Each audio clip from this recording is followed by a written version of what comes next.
নির্বাচন যে সাময়িক প্রতিষ্ঠান রয়েছে তার এখন এই পয়েন্ট আগামীতে সরকার বা ঐক্য কমিশন 400 আসনের মধ্যে 300 আসন এনসিপির ঘরে থাকবে এবং এইবারই এনসিপি পার্লামেন্টে জাতীয় সরকার গঠন করবে, যার মধ্য দিয়ে গণ অভ্যুত্থানের সংস্কার, গণপরিষদের যেসব কার্যাবলী রয়েছে সেই সকল কার্যাবলী জনগণের ম্যান্ডেট নিয়ে ব্যালট রেগুলেশনের মাধ্যমে ইনশাআল্লাহ বাংলাদেশে সম্পন্ন করবে।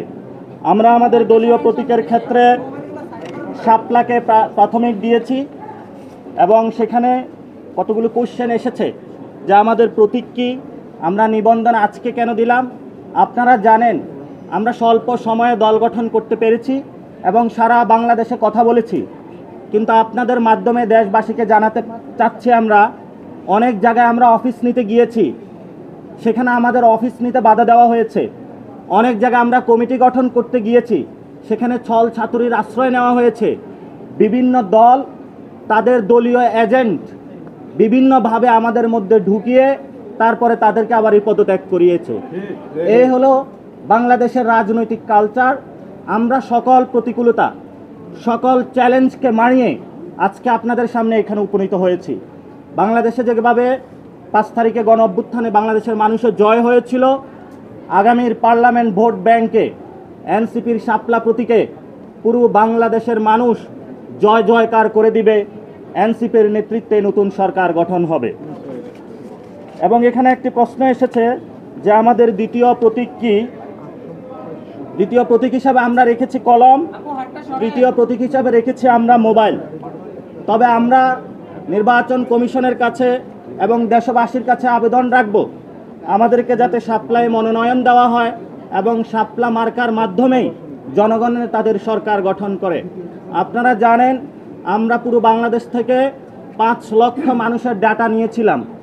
সেখানে আমরা দেখিয়ে দেওয়ার চেষ্টা করেছি যে অধিকাংশ বাংলাদেশের মানুষ এনসিপির প্রতীক হিসাবে শাপলা চায়। জনগণের সেই পালসটা বুঝে আমরা আজকে নির্বাচন কমিশনে শাপলা প্রতীকের জন্য আমরা জমা দিয়েছি। সাংবাদিক বন্ধুরা এবং দেশবাসী যারা প্রত্যক্ষ করছেন, আপনাদের দোয়া এবং আশীর্বাদ আমাদেরকে রাখবেন, সরকার গঠনে সহযোগিতা রাখবেন। ইনশাল্লাহ আমরা এই সরকার গঠন করেই বাংলাদেশে যে জরাজীর্ণ ফেসিবাদী যে বন্দোবস্ত রয়েছে এটাকে বিলোপ করে নতুন একটি সেটেলমেন্টের মধ্যে শক্তিশালী একটি বাংলাদেশ গঠন করব। ধন্যবাদ সকলকে। আমাদের ইতিমধ্যেই ট্রাকে করে আপনারা জানেন নির্বাচন কমিশনের আমরা 105টি উপজেলার মেম্বারশিপ ফর্ম থেকে শুরু করে সবগুলো ক্রাইটেরিয়া পূরণ করেছি। 25টি ডিস্ট্রিক্ট কমিটির হলো আমরা জমা দিয়েছি। আমরা এখানে প্রাথমিক যে নিবন্ধনের 5টার আগে সাবমিশন করার কথা সেটা করেছি। ট্রাকে করে আমরা সবগুলো আমাদের পেপার দস্তাবেজ যেগুলো রয়েছে নিয়ে আসতেছি। আসলে আবার আপনাদের সামনে গিয়ে সবগুলা দেখিয়ে আবার এই ফাইনাল একটা ব্রিফিং করব।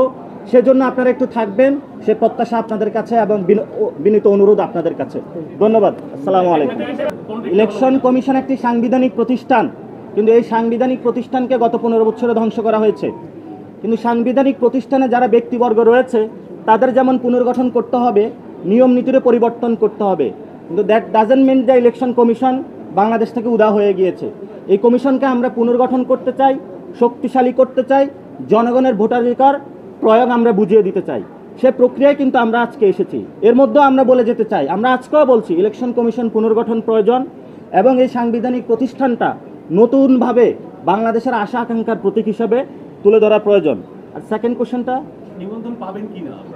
নিবন্ধনের যেসব ক্রাইটেরিয়া ইলেকশন কমিশন থেকে দিয়েছে, দিনরাত পরিশ্রম করে আমরা সব কিছুই জমা দিয়েছি এবং জনগণের সামনে আমরা উত্থাপন করেছি। পাড়ায় মহল্লায় আমরা ঘুরেছি, পথসভা করেছি, জনগণের কাছে গিয়েছি। প্রতিষ্ঠা বার্ষিকীর মধ্য দিয়ে আমরা জানান দিয়েছি বাংলাদেশে এনসিপি বড় একটি রাজনৈতিক দল হিসাবে বিরাজ করে। এখন জাস্ট দরখাস্ত দেওয়ার পালা। আমরা সেই প্রক্রিয়াটাও সম্পূর্ণ করেছি। আশা করি এর মধ্য দিয়েই অতি দ্রুত সত্বর আমরা নিবন্ধন পাব এবং নিবন্ধনের মাধ্যমেই আমরা আগামীতে কার্যকর সংসদে সরকারি দল হিসাবে এবং সরকার গঠন করতে সক্ষম হবে ইনশাআল্লাহ। দেশবাসীর কাছে দোয়া রইল। আমরা একটা ফাইনাল ব্রিফিং করব, আমরা বলেছি তখন আমরা ডিটেলস সবগুলো কোশ্চেন নিব। পুনর্গঠন বাংলাদেশে অনেক প্রতিষ্ঠানের সংস্কারের কার্যক্রম শুরু হয়েছে। পুরো বাংলাদেশের মানুষ চায় পুনর্গঠন। সো পুনর্গঠন না হওয়ার কোনো উপায় নেই, যেহেতু এটা জনগণের দাবি। এবং জনগণের দাবির ভিত্তিতে বাংলাদেশে অনেকগুলো সংগঠন পরিবর্তন হয়েছে, বাংলাদেশে নতুন একটি ব্যবস্থা এসেছে। আমরা মনে করি জনগণের দাবির প্রেক্ষিতে ইসিও পুনর্গঠন হবে। ধন্যবাদ। ইসি পুনর্গঠন হবে, আমরা বিকল্প বি অপশনে যাচ্ছি না। ধন্যবাদ সকলকে। Thank you.